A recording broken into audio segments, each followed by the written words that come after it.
श्री ठाकुर जी और कुब्जा जो है वह उसी परम पिता श्री ठाकुर जी का ही अंश है। श्री ठाकुर जी उस कुब्जा को कहते हैं, अरे सुंदरी कहाँ जा रहे हो। ठाकुर जी के ऐसे वचन सुनकर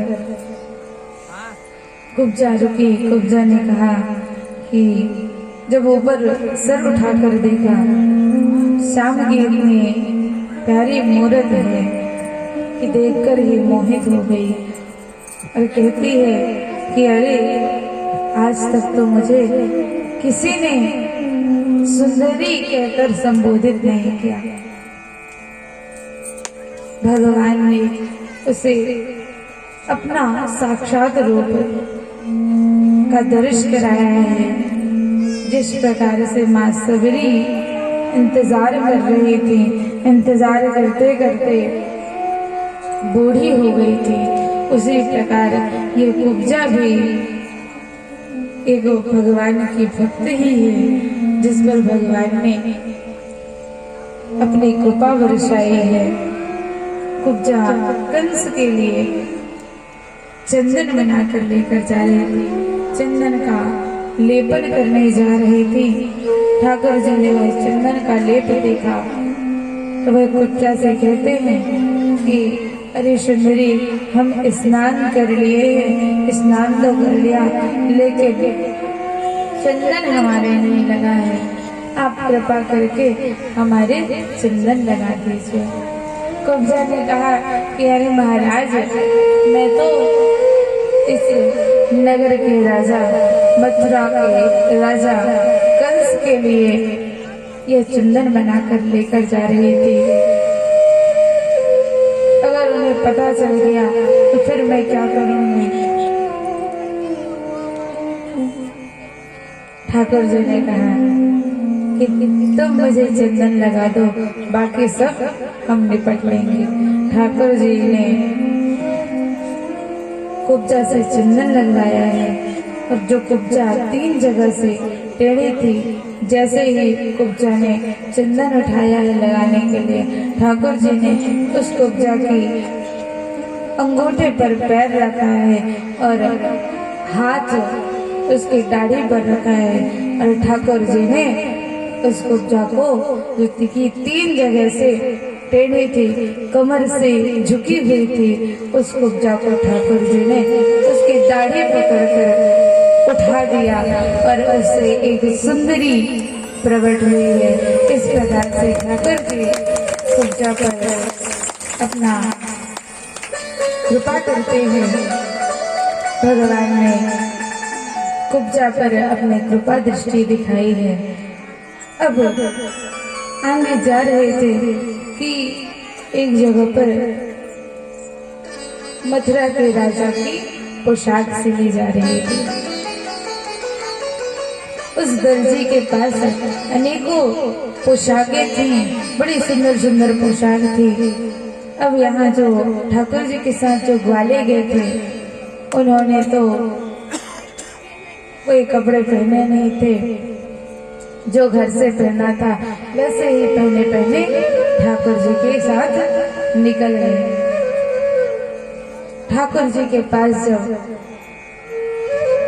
पहुंचे तो वे कई कछोटी लगाए हुए थे। ठाकुर जी ने अपने ग्वालों को देखा, सोचा कि अरे मेरे मामा यहाँ के राजा हैं, महाराजा हैं, और क्या मेरे सखा जो जाएंगे वे ऐसी गंदी कछोटी में जाएंगे,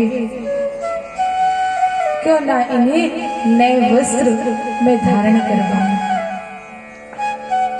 तो उस दर्जी के पास ठाकुर जी गए, उससे आग्रह किया है कि ये दर्जी जी आप हमें पोशाकें दे दें। दर्जी जी ने कहा कि अरे यह तो कंस की पोशाक है, हमारे राजा की पोशाक है। अगर उन्हें पता चल गया कि यह पोशाक मैंने आप सभी को दी है तो वे बड़े नाराज होंगे, पता नहीं मेरे साथ क्या करेंगे? ठाकुर जी ने उन्हें भी यह दिलासा दिया कि आप हमें वस्त्र दो, हम बाकी बात देख लेंगे, हम निपट लेंगे। ठाकुर जी के सखाओं को, ठाकुर जी के ग्वाल वालों को दर्जी ने पोशाकें दी हैं। पोशाक क्योंकि कंस के नाप की है, सभी ने पहना, सभी के ऊपर ऐसा लग रहा है जैसे हैंगर में टंगा दिया हो कपड़े को। सभी कह रहे हैं कि अरे लाला, तू तो कहता था कि तेरे मामा राजा हैं, क्या अच्छे पोशाक पहन तो लिए, लेकिन फिट भी तो बैठने चाहिए। ऐसे ढीला ढाला कपड़ा पहनकर जाएंगे तो क्या तेरे मामा की प्रतिष्ठा बनेगी? श्री ठाकुर जी ने उन दर्जी से यह निवेदन किया है कि आप यह पोशाकों को ठीक कीजिए। ठाकुर जी के बात कहने पर उस दर्जी ने पोशाकें ठीक की हैं। ठाकुर जी ने अच्छे अच्छे वस्त्र पहने हैं। अब आएंगे जब ठाकुर जी जा रहे थे, वहीं पर एक माली जा रहा था जिसके हाथ में अनेकों सुंदर सुंदर मालाएं थी। अब ठाकुर जी के ग्वाल वालों का स्नान हो गया, वस्त्र अच्छे अच्छे पहन लिए, चंदन का लेप लगा लिया। अब कुछ आभूषण भी हो तो और भी अच्छा लगे। तो उस माली से श्री ठाकुर जी ने निवेदन किया है कि हे माली, आप हमें कुछ मालाएं दे दीजिए। हमारे ग्वाल वाले, हम कंस, राजा कंस के भांजे हैं। ठाकुर जी को देखते ही वह माली उनकी बात मान गया, क्योंकि ये सब जितने भी अंदर जी है, कुब्जा है, माली है, यह सब ठाकुर जी के भक्त ही हैं। तो उस माले ने ठाकुर जी को माला पहनाई है, ठाकुर जी के बालों को माला पहनाई है। आगे अब ठाकुर जी जा रहे थे कि उस धनुष यज्ञ का ठाकुर जी ने दर्शन किया है, जहाँ पर शिव जी का धनुष था। धनुष को देखने के लिए ठाकुर जी उस यज्ञशाला में पहुंचे हैं कि वहाँ की जो रखवाली करने वाले थे, सभी ने ठाकुर जी को भगा दिया, कहा कि आप यहाँ से चले जाइए, ये राजा कंस की यज्ञशाला है, अगर उन्हें पता चलेगा तो वे आप सभी को दंडित करेंगे। ठाकुर जी ने सभी को यह दिलासा दिया कि भाई कुछ नहीं होगा, हमें थोड़ा सा देखने दो। ठाकुर जी ने जैसे ही उस धनुष को प्रणाम किया है, स्पर्श किया है, पकड़ा है अपने हाथ में, वह धनुष टूट गया है। भगवान ने धनुष भंग किया है। आगे श्री ठाकुर जी चले हैं, बीच में जहाँ पर अखाड़े का आयोजन था, उसके द्वार पर ही एक मदान हाथी को ठाकुर जी ने देखा है। ये सब कंस की योजना है। कंस ने एक हाथी को इतना मतवाला करवाया है, मदपान इतना कराया है कि वह इतना मदपान से मतवाला हो गया है कि वह पागल सा बोल रहा है। उसके सामने जो भी जाता है उसे वह मार डालता है। ठाकुर जी उसके सामने गए हैं, बलराव जी सभी ग्वाला हैं। ग्वालों को ठाकुर जी ने कहा कि तुम सब पीछे हटो, हम पहले निपट लें, पहले मिल लें, फिर तुम सब आगे चल जाओ। ठाकुर जी ने ठाकुर जी को देखते ही वह हाथी मतवाला जो था, पागल सा था, वह ठाकुर जी पर प्रहार करता है। ठाकुर जी ने उसकी एक दंत को पकड़ा है और दंत को पकड़ते ही दूसरी ओर से बलराव जी ने दंत पकड़ा है। दोनों ने उसको बलिया पेड़ हाथी का उद्धार किया है। अब दोनों भाई कृष्ण जी और बलदाव जी दोनों उस कुबलिया पेड़ हाथी के दांतों को अपने साथ लेकर अपने मामा कंस के यहाँ जाते हैं। ठाकुर जी ने उस दंत को लेकर इसलिए गए हैं क्योंकि ठाकुर जी ने सोचा कि मामा के यहाँ भले हम भांजे हैं तो क्या हुआ, लेकिन पहली बार जा रहे हैं मामा से मिलने, कुछ तो उपहार लेकर जाएं। तो वह रक्त रंजित उस दंत को ठाकुर जी उपहार स्वरूप लेकर अपने मामा जी के लिए जा रहे हैं। अखाड़े में मल्ल युद्ध में ठाकुर जी को सामने ललकारा है चाणूर का, ठाकुर जी ने उद्धार किया है, मुष्टिक का ठाकुर जी ने उद्धार किया है। जब सभी अखाड़े के जितने भी मल्ल युद्ध करने वाले, जितने भी मतवाले थे, जितने भी वीर थे, सभी को ठाकुर जी ने मजा चखा दिया है। अब बचा है कंस। कंस को अब कंस घबरा रहा है कि जितने भी मेरे बल थे सभी तो खत्म हो गए, अब मेरा क्या होगा। कंस बहुत डरा हुआ है, लेकिन फिर भी जो अभिमानी पुरुष होता है वह अपने आप में कभी हार नहीं मानता, उसे अभी भी अभिमान है, अभी भी वह श्री ठाकुर जी के शरणागत नहीं हो रहा है। ठाकुर जी ने छलांग मारी और जहाँ पर कंस बैठा था वहां पर ठाकुर जी पहुंच गए। ठाकुर जी ने कंस के शीश पकड़े हैं और उसके सिंहासन पे घसीट कर उस अखाड़े में लाया है जहाँ पर सभी मल्ल युद्ध करने वाले मतवालों को ठाकुर जी ने मारा था, ठाकुर जी ने उद्धार किया था। ठाकुर जी यह याद दिलाना चाहते हैं कि जिस प्रकार से तूने मेरी माँ के केस पकड़े थे, मेरी माँ को जिस प्रकार का कष्ट हुआ था, उसी प्रकार का कष्ट आज तू भोग, क्योंकि तूने मेरी माँ को कष्ट दिया है। केस पकड़कर जब अखाड़े पर उतारा है कंस को, कंस अभी भी अपने अभिमान से नहीं छूटा, अभी भी वह शरणागत नहीं हो रहा है। ठाकुर जी ने एक मुक्का मारा है, कंस आज मरा हो गया है, तड़प रहा है, लेकिन अभी मरा नहीं। ठाकुर जी जो दंत लेकर आए थे उसी दंत से कंस का उद्धार किया है। बोलिए कंस मर्दन भगवान की जय हो। ठाकुर जी ने कंस का उद्धार किया है।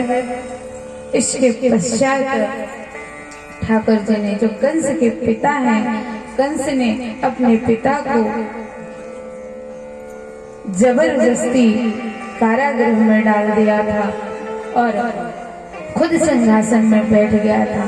उसी अब कंस के मर्दन के बाद ठाकुर जी ने अपने नाना श्री को, श्री उग्रसेन जी को कारागृह से बाहर निकाला है और उनका राज्य उन्हें दिया है, उनका राज्याभिषेक किया है ठाकुर जी ने।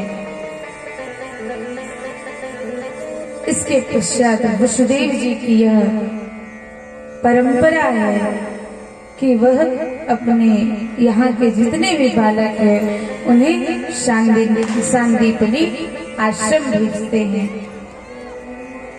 रामावतार में भी श्री ठाकुर जी, श्री रामावतार में भी श्री ठाकुर जी गुरुदेव के यहाँ शिक्षा अध्ययन के लिए गए हैं। गुरुगृह गए पढ़न रघुराई, अल्पकाल विद्या सब पाई।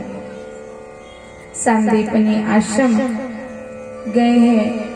ठाकुर जी का यज्ञो पवित्र हुआ है। यज्ञोपवीतम परमं पवित्रम प्रजापते सहजम पुरस्ता आयुषमग्नं प्रतिमुञ्च शुभ्रं यज्ञोपवीतं बलमस्तु तेज। यज्ञोपवीत किया है सभी ब्राह्मणों ने। यज्ञोपवीत के पश्चात सभी विद्याध्ययन के लिए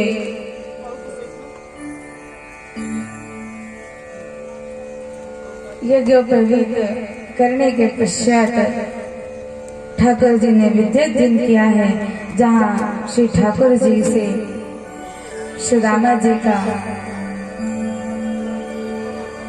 जी ठाकुर जी से मित्रता करते हैं। कल की कथा में आप सभी ठाकुर जी की मित्रता की कथा श्रवण करेंगे। ठाकुर जी ने अल्पकाल में ही विद्याध्ययन करके मथुरा लौटे हैं। इधर बारात विदा करवा रहा हूँ, आधा घंटा ना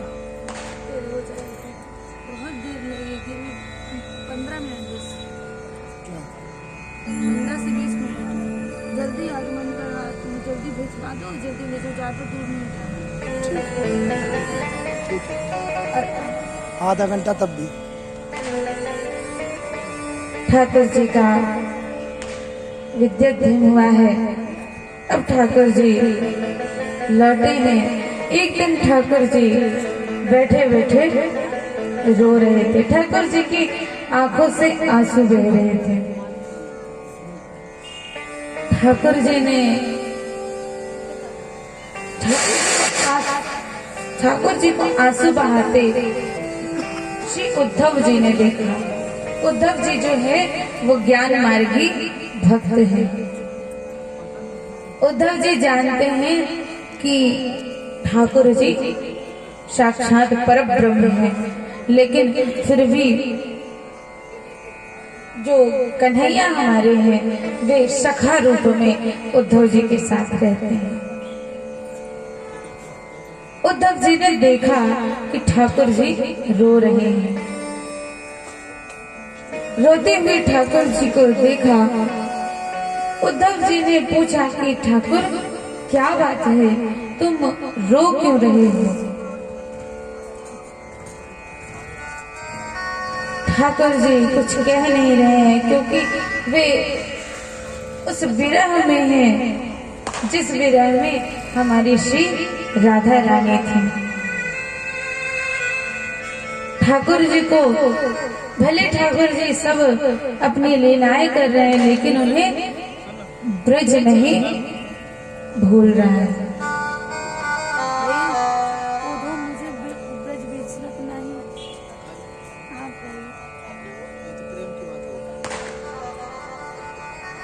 ठाकुर जी कहते हैं उद्धव से कि ओधो मोहि ब्रज बिसरत नाही। ठाकुर जी की यह बात सुनकर उद्धव जी कहते हैं कि अरे ठाकुर जी, आप तो परब्रह्म हैं, आपके तो अनेकों भक्त हैं, आप किस किस के पास रहेंगे, किस किस के साथ रहेंगे? आपको तो चाहने वाले कितने आदमी हैं, कितनी औरतें हैं, कितनी बच्चे हैं, आप किस किस के साथ रहेंगे?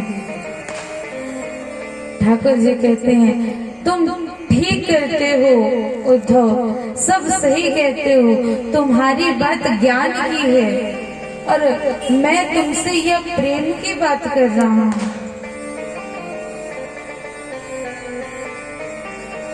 मुझे ब्रज से प्रेम है, ब्रज के लोगों से प्रेम है, इसलिए मुझे ब्रज भूला नहीं जा रहा है। और जो किसी भी व्यक्ति का कोई प्रेमी हो तो वह चाहकर भी अपने प्रेमी को नहीं भुला पाता।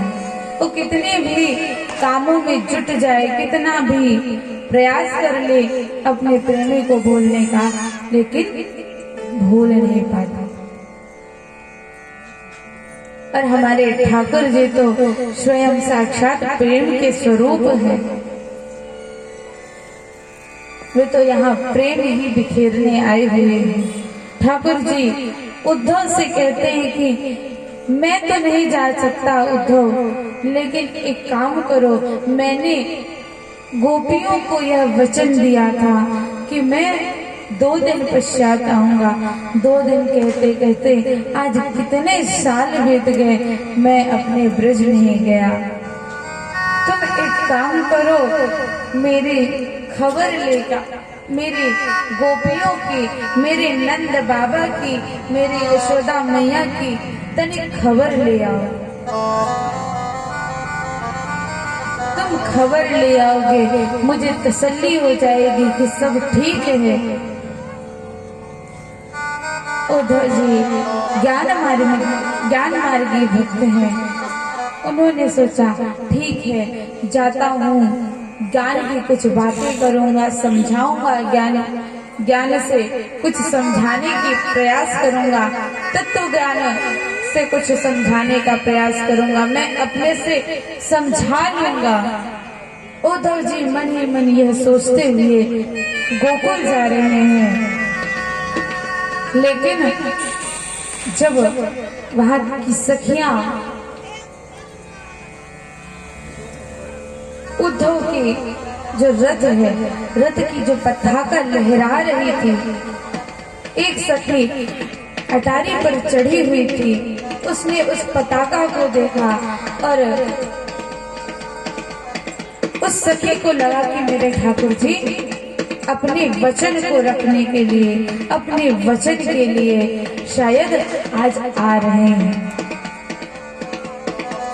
उस सखी ने पूरे ब्रज में हल्ला मचा दिया कि ठाकुर जी आ गए हैं, मेरा कन्हैया आ गया है। पूरे ब्रज में यह हल्ला मच गया कि ठाकुर जी आ गए हैं। इधर नंद रानी को पता चला, नंद रानी रोते रोते दरवाजे पर गई है, दौड़ रही है, लेकिन कहीं कोई दिख नहीं रहा है। आते हुए गड़गड़ाता हुआ बैल गाड़ी की आवाज सुनाई दी, उद्धव के आने की आवाज सुनाई दी।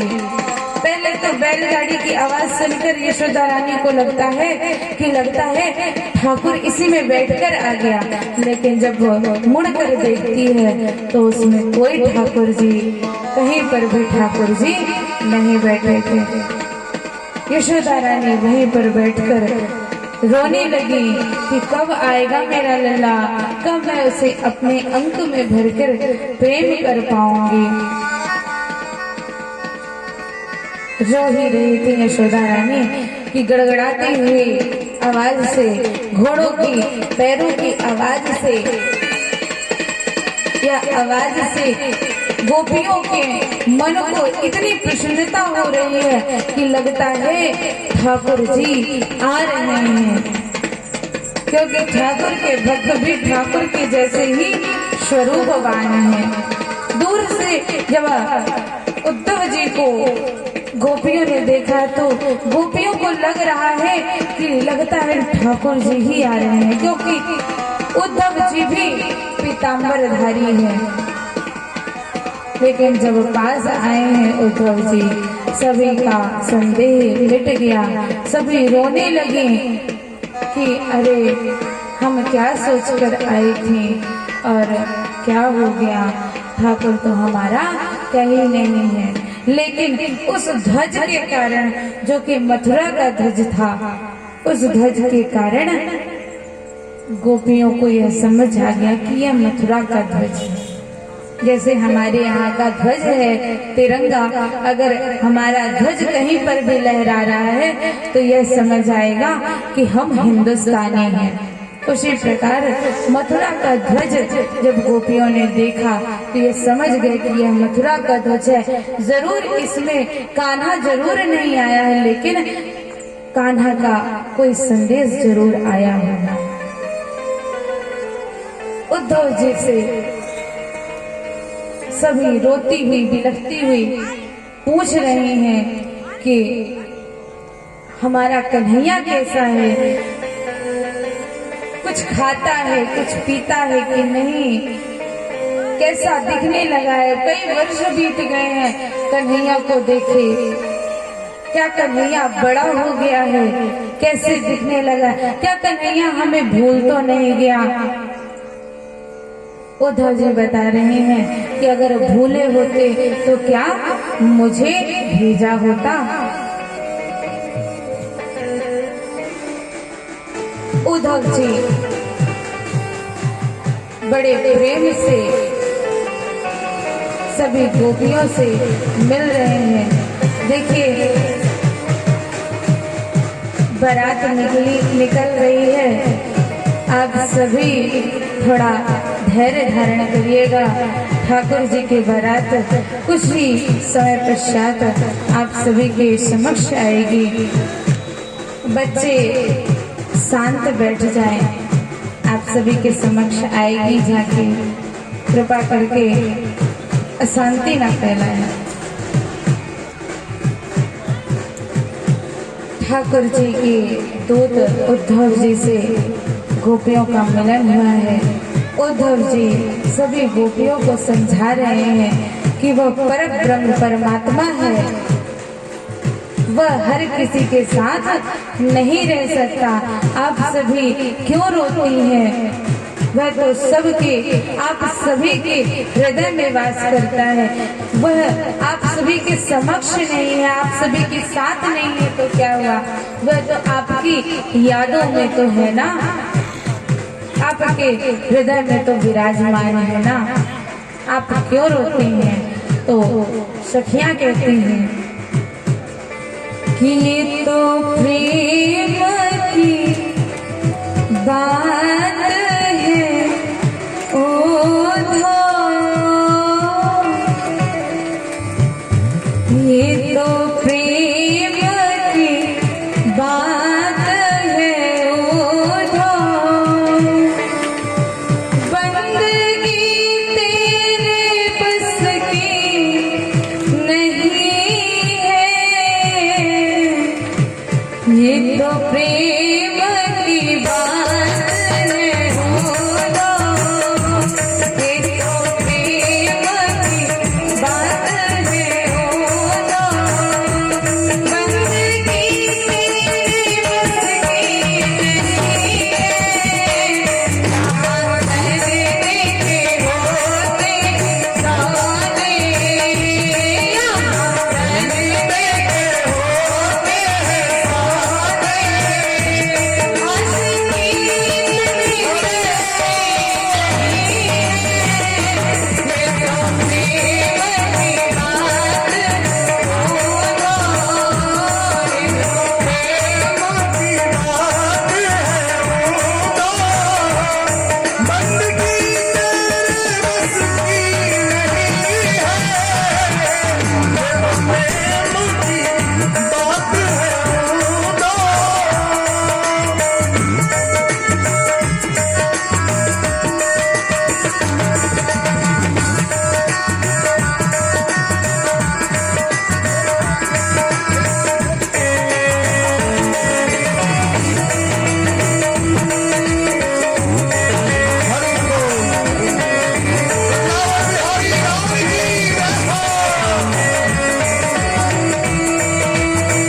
यहाँ तो प्रेम के लिए रोज बलिदान हो रहा है। यहाँ सर्द के होते हैं सौदे, आशिकी इतनी सस्ती नहीं है। यहाँ प्रेम इतना आसान से नहीं है, इतना आसानी से यहाँ प्रेम नहीं होती है। प्रेम तो यहाँ इस प्रकार से है कि लोग अपना सर कटाने को भी मंजूर है। यहाँ सर्द के होते हैं सौदे, आशिकी इतनी सस्ती नहीं है। अरे उद्धव, प्रेम वालों ने कब पूछा, उनकी पूछा सुन ले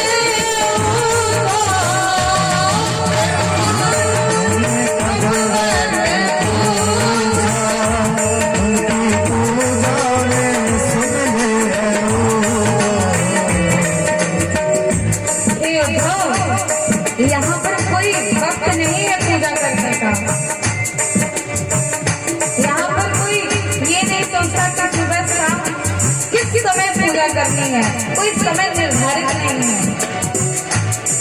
प्रेम वालों ने कब तक पूछा, उनकी पूजा को सुन ले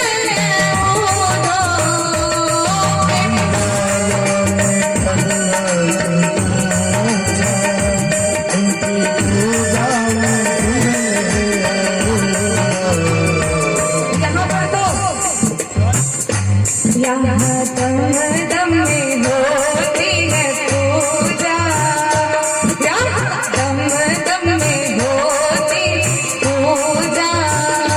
सर झुकाने की फुर्सत नहीं है, वो तो प्रेम की बात है,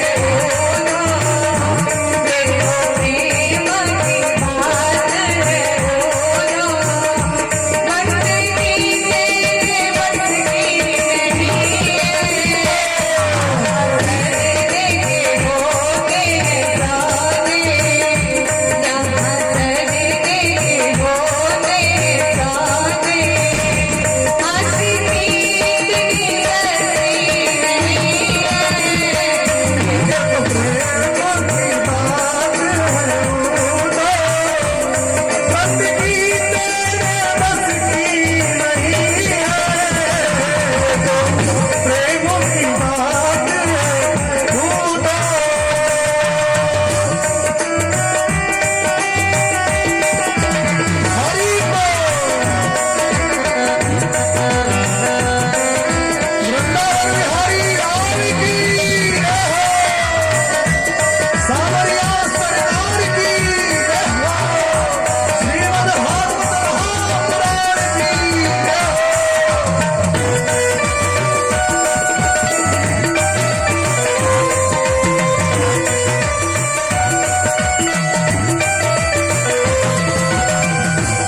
सभी महादेव लोगों से आग्रह है, आप सभी बारात में शामिल हुए। कुछ देर बाद ठाकुर जी की बारात आएगी, आप सभी लोग उठ जाइए, ठाकुर जी की बारात में शामिल हो जाइए। सभी लोग अपने स्थान से उठिए। और हमारे बीच में हमारे बहुत ही अनन्य पिताहरी के उपाध्यक्ष रवि भैया पधारे हुए हैं, उनके लिए एक बार जोरदार ताली से उनका स्वागत कर दें। हमारे बड़े स्नेही हैं और पुरुषोत्तम भैया भी आपको याद कर रहे थे, तो उनसे भी मुलाकात आपकी होगी। आपकी अपना रथ भी ठाकुर जी के वहां पर ऐसे घूम कर जाइए इधर से, ये यहाँ से रथ ठाकुर जी के शोभा यात्रा में लगा दीजिए। बोले वृंदावन बिहारी लाल की जय। यहाँ दम दम में होती है पूजा, यहाँ दम दम में होती है पूजा। सर झुकाने की फुर्सत नहीं है, ये तो प्रेम की बात है, वो तो ये तो प्रेम की बात है, वो तो मन की इतनी शक्ति नहीं है, तो प्रेम की बात है, वो तो।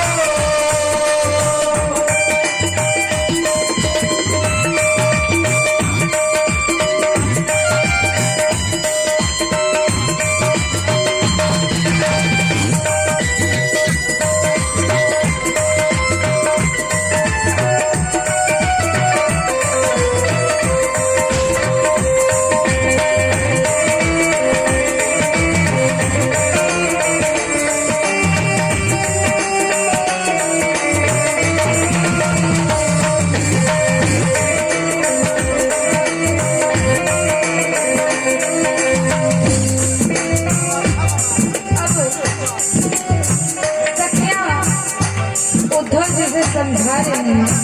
उद्धव जी से क्या कहते हैं कि जो असली में मस्ती को समझते हैं कि खाया पिया खूब मस्त हो गए, जो इसी को सिर्फ आराम समझते हैं, उसी को सिर्फ आराम नहीं कहते हैं।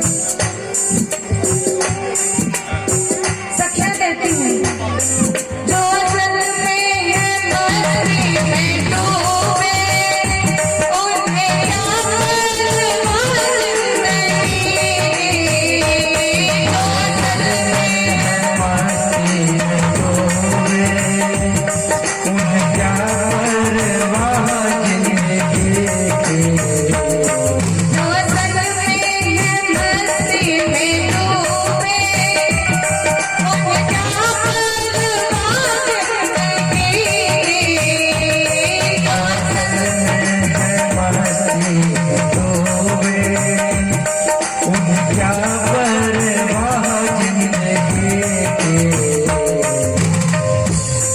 मस्ती क्या है? जब श्री राम नाम में जो आप अभी मस्त होकर झूम रहे हैं, भजनों का आनंद ले रहे हैं, इसे मस्ती कहते हैं। मस्ती उसे नहीं खाया पिया खूब अच्छा अच्छा व्यंजन खाया उसी में मस्त रहे, आराम किया उसी में मस्त रहे, घूमे फिरे मस्त रहे, उसे मस्ती नहीं कर सकते। मस्ती इसे कहते हैं जो आप सभी भजनों के आनंद में झूम रहे हैं, उसे मस्ती कहते हैं। सखियां कहती हैं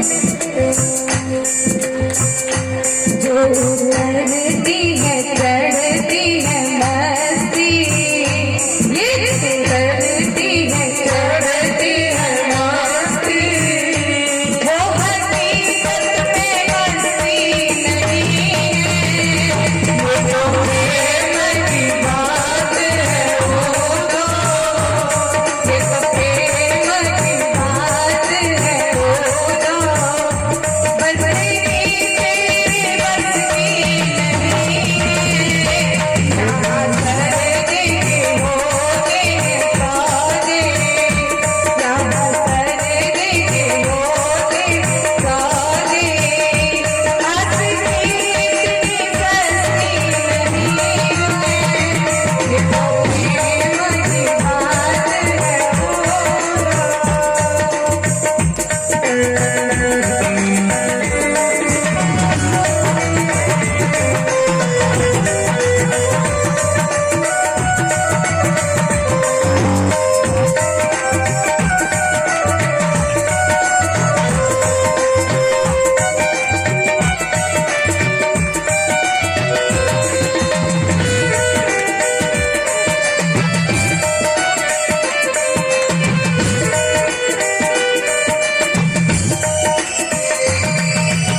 गोपियों को समझा रहे थे कि तुम फालतू ही रोती हो, रोने का कोई फायदा नहीं है।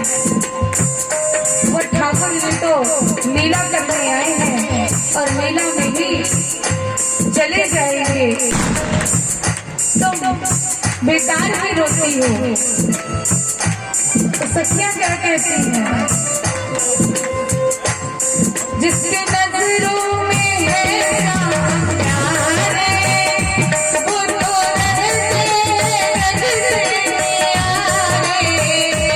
जिसके नजरों में है राम प्यारे, वो तो रहते नजरे प्यारे। अरे उद्धव जी, जिनके नजरों में एक बार मोहन समाप्त हो जाए फिर वह नजर किसी और को नहीं उन्हीं को ढूंढती है, और ये सब हम महसूस कर रहे हैं। ये नजर अब सिर्फ ठाकुर को ही ढूंढती है और उसी के लिए आंसू बहा रही है। जिसकी नजरों में है राम प्यारे, वो तो रहते हैं नजरे प्यारे। नजरों में है राम प्यारे, वो तो रहते हैं नजरे प्यारे। और सखी क्या कहती है? जिसकी नजरों में मोहन समाए, जिसकी नजरों में मोहन समाए, वो नजर से तरसती नहीं है। ये तो प्रेम की बात है, वो तो ये तो प्रेम की बात है, वो तो बंदगी तेरे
बोलिए भक्तवत्सल भगवान की। गोपियों ने यहाँ तो उद्धव जी समझाने आए थे कि मैं तत्व ज्ञान से ज्ञान से इन्हें समझा दूंगा और ये समझ जाएंगे और फिर नहीं रोएंगे। लेकिन जो हमारे ठाकुर के भक्त हैं उनकी ज्ञान से बड़ा ज्ञान किसी का नहीं है। आए थे सिखाने और गोपियों ने उन्हें ही सिखाकर लौटा दिया। उद्धव जी हार गए कि मान गए ठाकुर तेरे भक्त तो मेरे से भी ज्यादा ज्ञानवान है। उद्धव जी को यह गर्व था कि मैं सबसे बड़ा ज्ञानवान हूँ, मैं तत्व ज्ञानी हूँ।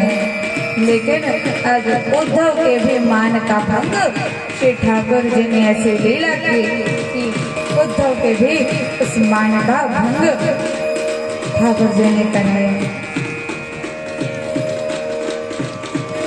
उद्धव जी वापस आए हैं, ठाकुर जी को सारी बातें बताई हैं। तो ठाकुर सब कुछ सही है पर तुम्हारे जो भक्त है ना उनकी तो बात ही क्या है। गया था मैं उन्हें समझाने लेकिन मुझे ही उन्होंने समझा दिया। अब इधर जो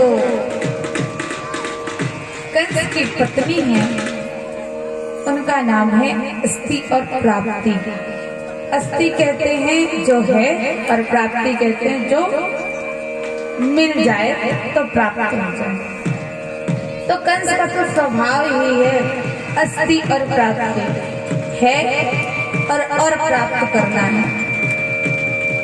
ये है अस्ति प्राप्ति। जब कंस का वध हो गया तो अस्ति और प्राप्ति दोनों दौड़ी दौड़ी अपने पिता के पास गई। और अस्ति प्राप्ति के पिता कौन है? जरासंध। जरासंध ने जब सुना कि मेरे दामाद को ठाकुर जी ने मार दिया है तब जरासंध अपनी सेना को लेकर ठाकुर जी पर चढ़ाई कर दी, मथुरा पर चढ़ाई कर दी। जरासंध को भगवान ने एक बार नहीं, दो बार नहीं, तीन बार नहीं, चार बार नहीं, भगवान ने जरासंध को 17 बार हराया है, 17 बार पराजित किया है। अब जो दुष्ट व्यक्ति होता है ना उसे कितना भी समझा लो, कितना भी पराजित कर दो, वह नहीं मानता। वह अपने स्वभाव से बाज नहीं आता। और जरासंध कोशिश अब वह अपनी स्वभाव से बाज नहीं आ रहा है, अपने प्रतिशोध में इतना जला जा रहा है, अपनी बेटी के शोक से इतना जला जा रहा है कि वह उसे अभी भी यह नहीं समझ में आ रहा है कि ठाकुर जी ने उसे 17 बार पराजित किया है, मतलब वे सर्वशक्ति मान है। अभी भी वह प्रयास कर ही रहा है कि ठाकुर जी को मार दे, उन्हें हरा दे। जरासंध ने अब जब 17 बार वह हार गया तो 18वीं बार वह ब्राह्मणों की शरण में गया है। जरासंध था तो दुष्ट, लेकिन जरासंध को यह पता था कि भगवान किनके अधीन है? ब्राह्मणों के अधीन है। जरासंध गया है ब्राह्मणों के पास और ब्राह्मणों को कहा कि आप यज्ञ कीजिए जीतने के लिए। ब्राह्मणों ने यज्ञ किया है। ठाकुर जी इधर, ठाकुर जी तो ब्राह्मणों के अधीन हैं। ठाकुर जी अब क्या करें, कुछ कर नहीं सकते। तो जरासंध ने जब अगली बार 18वीं बार आक्रमण किया है मथुरा पर, तो 18वीं बार जरासंध को भगवान ने पराजित नहीं किया। भगवान रण को ही छोड़कर भाग गए। तब से भगवान